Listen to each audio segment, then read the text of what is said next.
दिल्ली के रोहिणी स्थित आशा किरण होम में केवल जुलाई महीने में 14 बच्चों की मौत का मामला सामने आने से मचा हड़कंप। मामला सामने आने के बाद प्रशासन हरकत में आया और मौके पर एसडीएम, एडीएम, डीसीपी सहित कई बड़े अधिकारी जांच करने के लिए पहुंचे। इसके अलावा मामला तूल पकड़ता देख मौके पर भाजपा के नेताओं का भी आने का सिलसिला तेज हो गया और उन्होंने दिल्ली सरकार की कार्यशैली पर सवाल खड़े किए। गौरतलब है कि मिली जानकारी के अनुसार साल 2024 में जनवरी से अब तक 27 बच्चों की मौत हो गई, लेकिन अकेले जुलाई में मौत का आंकड़ा एक दर्जन पार होने से प्रशासन के हाथ पैर फूल गए। फिलहाल शासन और प्रशासन पूरे मामले की जांच में जुटी है। दिल्ली के रोहिणी सेक्टर 1 स्थित आशा किरण होम मूक बधिर आश्रय एक बार फिर से सुर्खियों में है। जी हां, रोहिणी सेक्टर 1 स्थित इस आशा किरण होम में बीते जुलाई महीने में 1 दर्जन से ज्यादा लोगों की मौत का मामला सामने आया है। इन लोगों की मृत्यु आखिर कैसे हुई, यह विषय सवालों के घेरे में है। दरअसल बीते केवल जुलाई महीने में ही हुई मौत का आंकड़ा हैरान और परेशान करने वाला है। मिली जानकारी के अनुसार जुलाई में मौत का आंकड़ा 14 है, जिसमें से एक किशोर जबकि तेहरा की उम्र तकरीबन 18 साल से 25 साल की बताई जा रही है। जैसे ही खबर फैली तो तुरंत प्रशासन हरकत में आ गया और प्रशासनिक अमला इस पूरे मामले की जांच में जुट गई। इस संबंध में रोहिणी एसडीएम मनीष चंद्र वर्मा ने जानकारी देते हुए बताया कि जैसे ही उनके संज्ञान में यह मामला आया, जांच शुरू कर दी गई। मौके पर एसडीएम के अलावा एडीएम भी पहुंचे और पूरी स्थिति का जायजा लिया। एसडीएम मनीष चंद्र वर्मा ने बताया कि शुरुआती जानकारी में कुछ भी कह पाना जल्दबाजी होगी, लेकिन अचानक से एक ही महीने में 1 दर्जन से ज्यादा लोगों की मौत हो जाना जांच का विषय जरूर है। इसलिए इस मामले में हर पहलू पर जांच की जा रही है और पोस्टमार्टम रिपोर्ट आने के बाद ही मौत की असली वजह साफ हो पाएगी।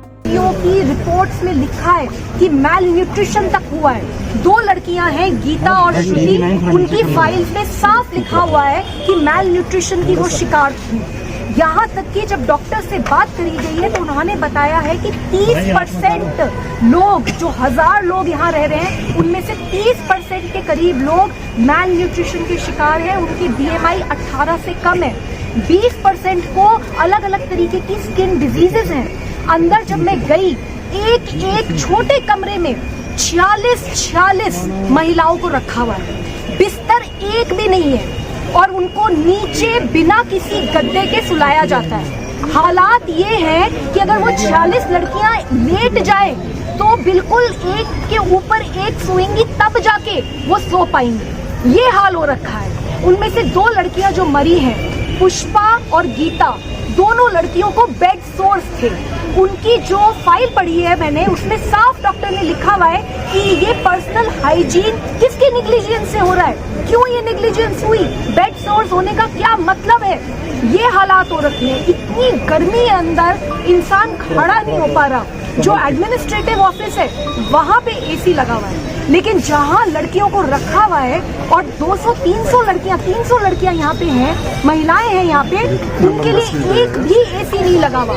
लड़कियां खुद उनमें से जो बोल पा रही हैं, वो बार बार मांग कर रही है कि कुछ ऐसा करवा दीजिए कि गर्मी बहुत ज्यादा हालात है। ओवर क्राउडिंग की वजह से मौत हुई है, मैल न्यूट्रिशन की वजह से मौत हुई है, हीट और डिहाइड्रेशन की वजह से मौत हुई है। और कितनी शर्म की बात है कि अभी तक मंत्री यहाँ नहीं आए, अभी तक सेक्रेटरी यहाँ नहीं आए, तो वो अपने एयर कंडीशन कमरों में बैठे रहेंगे और यहाँ पे लोग मरते रहेंगे।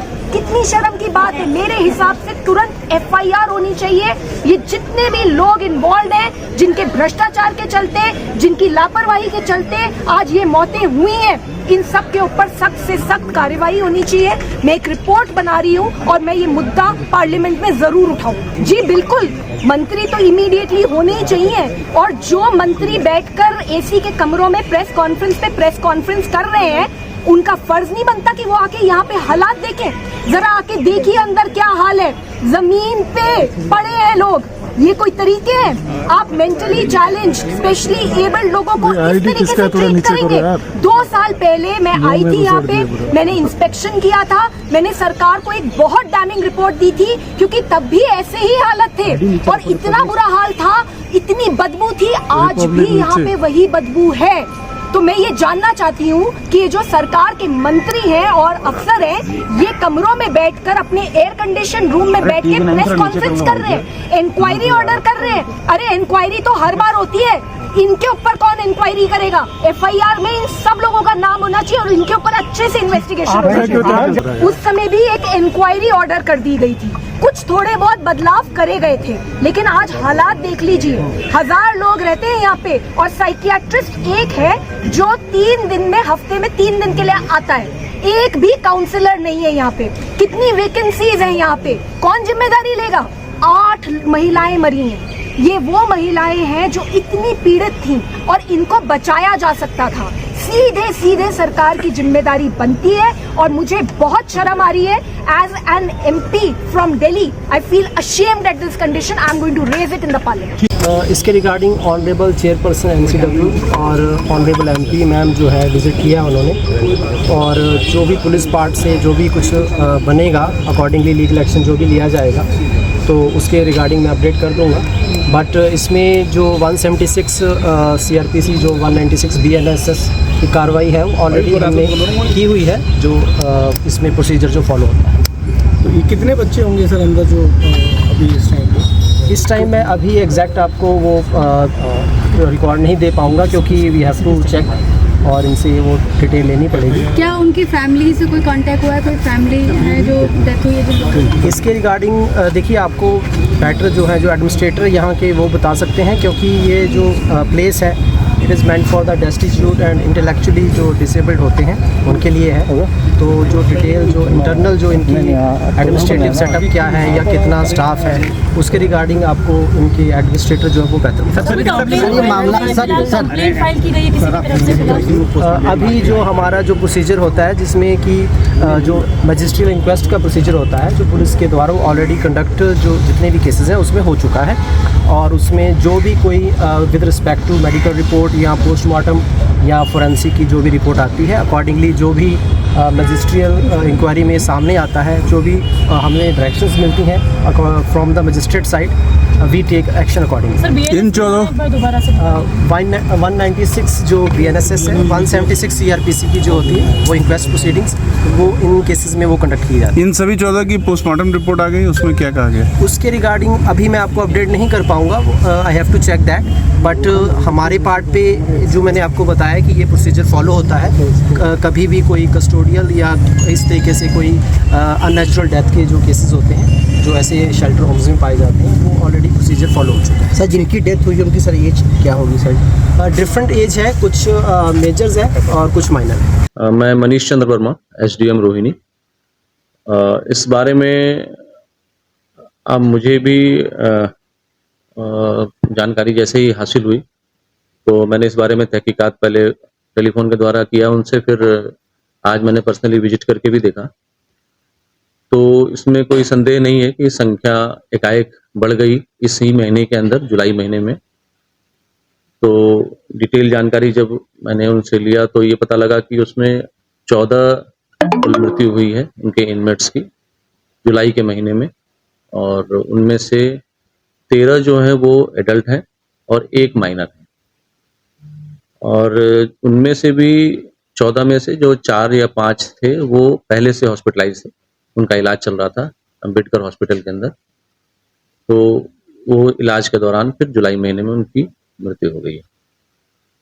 आज की स्थिति ये थी कि वहाँ पर इस तरह से कोई बीमार बहुत ज़्यादा सीरियस कोई नज़र नहीं आया, और ना ही कोई ऐसा लगा कि कोई एपिडेमिक जैसी सिचुएशन है। और ये भी पूछा गया कि भाई कितने बीमार कहाँ पर हैं, अस्पताल में कितने हैं और आपके पास कितने हैं। तो 1 या 2 पेशेंट मुझे उनके नर्सिंग होम जो उनका अपना प्राइमरी हेल्थ केयर यूनिट है वहाँ पर एडमिटेड मिले, और 2-3 अस्पताल के अंदर भर्ती हैं, ऐसा उन्होंने बताया। ये मुख्य कारण इंस्टेंटली बताना संभव नहीं है अभी, जब तक कि पोस्टमार्टम रिपोर्ट नहीं आ जाती है। और पोस्टमार्टम हर एक डेथ के केस में होती ही होती है, ये कंपलसरी है। और इसकी जांच की जाती है, मजिस्ट्रियल इंक्वायरी होती है, और मजिस्ट्रियल इंक्वायरी होने के बाद इसकी report national human rights commission में सबमिट की जाती है NHRC के अंदर। और वहाँ पर जब वो रिपोर्ट को एक्सेप्ट कर लिया जाता है तभी ये इंक्वायरी कंप्लीट होती है। देखिए, जब से मैं यहाँ पर हूँ लगभग 1 साल से, तो मैंने कम से कम 10 से 15 तो इंक्वायरी की होगी वहाँ के डेथ्स के बारे में अभी तक। तो अभी तक थैंकफुली 10-15 केस में कोई भी ऐसा केस नहीं आया जिसमें कि रीजन नेचुरल डेथ ना रहा हो। सभी के केस में नेचुरल डेथ ही रीजन निकला। संभावित उम्र में एक बार देख के बताया था, मैं भी नोट करके लाया हूँ जो उन लोगों ने मुझे इन्फॉर्मेशन दिया। तो ये तो है कि एडल्ट हैं उसमें से 13 जो एडल्ट हैं वो उम्र एग्जैक्ट तो अभी उन्होंने मुझे लिख के नहीं दिया, लेकिन रिपोर्ट आ जाएगी मेरे पास तो मैं आपको बता दूंगा। वो लगभग 18 से 25 के बीच में ही है, ऐसा उन्होंने बताया था। इस मामले में जो इनका विभाग है सोशल वेलफेयर डिपार्टमेंट, वो विभागीय कार्रवाई इसमें कर सकता है। अगर वहाँ के जो एम्प्लॉय हैं वो सोशल वेलफेयर विभाग के अंतर्गत काम करते हैं तो उसमें विभागीय कार्रवाई हो सकती है, और अगर किसी का मेजर लैप्स निकलता है तो क्रिमिनल कार्रवाई भी हो सकती है क्योंकि डेथ का मामला है। तो ये हमारे रिपोर्ट के अंदर भी जो पोस्टमार्टम रिपोर्ट हमारे पास आएगी, अगर उसमें कोई ऐसी चीज निकल के आती है, कोई फिजिकल इंजरी है किसी को या डेथ का रीजन जो है वो बीमारी नहीं है, तो वैसे केस में हम लोग भी इस चीज को रिकमेंड कर सकते हैं और इसमें NHRC अपना संज्ञान लेती है और वो ऑर्डर करती है कि इसमें इसके खिलाफ क्या कार्रवाई की जानी चाहिए। 3 गुना नहीं है लेकिन 2 गुने के आसपास है जो इनकी कैपेसिटी है, उससे लगभग 2 गुने बच्चे हैं इनके पास, और इनके पास स्पेस की कमी है तो वो बच्चे डॉर्मेट्री के अंदर अपनी संख्या से ज़्यादा में रह रहे हैं। तो ये एक समस्या तो है, और इनका ये कहना है कि इन्होंने अल्टरनेट जगह ढूंढने की कोशिश की हुई है, नरेला में कहीं पर इनकी बात चल रही है, लेकिन अभी तक वहाँ शिफ्टिंग हुई नहीं। डॉक्टर से मैंने पूछा कि अभी जो बच्चे हैं उनकी क्या स्थिति, आप लोग क्या कर रहे हैं, तो उन्होंने कहा कि हमने प्राइमरीली सभी को चेक किया है, किसी के अंदर कोई ऐसी अभी अलार्मिंग सिचुएशन नहीं है किसी बच्चे की जिनको तुरंत अस्पताल में ले जाने की जरूरत है। जो 2, 4, 5 की फिगर मैंने पहले बताई, उनके अलावा सारे बच्चे अभी नॉर्मल कंडीशन में हैं। दूसरी ओर यह प्रकरण अब राजनीतिक तूल भी पकड़ता जा रहा है। शायद इसी का परिणाम है कि मामला जैसे ही सुर्खियों में आया, मौके पर भाजपा के नेताओं का पहुंचने का सिलसिला भी शुरू हो गया। मौके पर भाजपा विधायक विजेंद्र गुप्ता, जिलाध्यक्ष सत्यनारायण गौतम भी पहुंचे, और 1 महीने में अचानक से मौत का आंकड़ा इस तरह हो जाने पर भाजपा ने दिल्ली सरकार पर जमकर निशाना साधा। भाजपा नेताओं से इस मुद्दे पर अपने आक्रामक तेवर दिखाते हुए और दिल्ली सरकार की कार्यवाही पर सवालिया निशान खड़े किए। देखिए, हम लोगों ने धरना दिया हुआ क्योंकि अंदर बात करने के लिए भी मुझे जाने की इजाजत नहीं दी जा रही है। पूरे मामले को दबाया गया, पहला संगीन अपराध। सरकार इस पूरे मामले पर पर्दा डालने की कोशिश कर रही है। इन युवक युवती और एक माइनर की जो डेथ हुई है कुपोषण के कारण, फूड पॉइजनिंग के कारण और तमाम तरह की कुव्यवस्था के कारण, लापरवाही के कारण यहाँ लगातार मौतें हो रही हैं, और अभी कितनी और मौतों का इंतजार है क्योंकि पूरे मामले को दबाने की कोशिश की जा रही है। और ये आशा किरण पर लगातार जो दुर्घटनाएं हो रही है, जो मृत्यु हो रही है, उसके लिए सीधे तौर पर प्रशासनिक व्यवस्थाओं में कमी इसका एक बड़ा कारण है। केजरीवाल जी की सरकार की लापरवाही, और ये मैं कहूँगा ये मौत नहीं है, ये हत्या है। ये सब मासूम बच्चे जिनके विशेष स्पेशल चाइल्ड के रूप में वो यहाँ पर रह रहे हैं, और उनके माता पिता ये मान करके, उनके परिवार के सदस्य मान करके कि उनका सही प्रकार से भरण पोषण यहाँ हो रहा है, लेकिन वास्तविकता में तो उनकी जान जा रही है। और हम मांग करते हैं दिल्ली की सरकार से कि तुरंत दिल्ली विधानसभा का विशेष सत्र बुलाए। एक तरफ बारिश के कारण, जल भराव के कारण लोगों की मौत हो रही है, दूसरी तरफ ये आशा किरण जो हमारा केंद्र है, यहाँ पर बच्चों की मौत के ऊपर हम सरकार से जवाब चाहते हैं। सरकार बताए। अभी ये मैं चाहूंगा कि आप अंदर चल के और प्रशासन के साथ हम बातचीत करेंगे, और जब तक ये दरवाजा खुलेगा नहीं, हम चैन से नहीं बैठेंगे। जब हमें जानकारी मिली कि यहाँ पर 17 बच्चे 1 महीने के अंदर डेथ हुई, जो बच्चे अपंग हैं, दिव्यांग हैं, उन बच्चों के साथ ये अंदर का जो स्टाफ है ये क्या कर रहा है। मैं और बहन जी और मनीष जी और विजय प्रकाश पांडे जी, हम सब लोग इनसे मिलना चाहते हैं, उनके डिपार्टमेंट के अधिकारियों से बात करना चाहते हैं। क्या हमें जानकारी मिली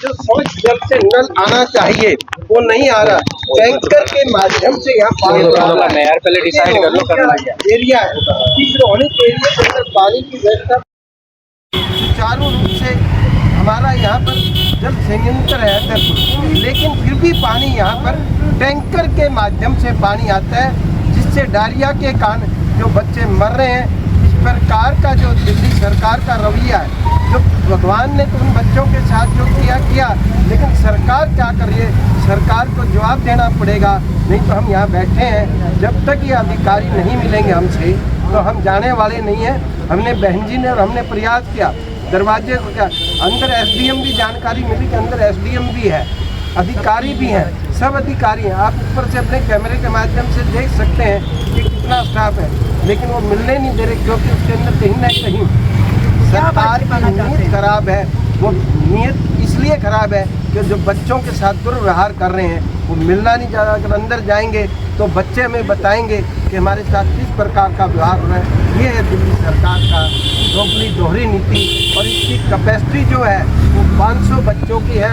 और मुझे जानकारी लगी कि यहाँ 1600 बच्चे हैं। देखिए, जब 16 से जब 500 की कैपेसिटी और 1600 बच्चे होंगे तो कहाँ से इलाज होगा। ये सरकार जो बोर्ड बना सकती है ऐसे दिव्यांग बच्चों के लिए, लेकिन वो करना नहीं चाहते, दिल्ली को डेवलपमेंट नहीं करना चाहते और बच्चों की तरफ ध्यान नहीं देना चाहते।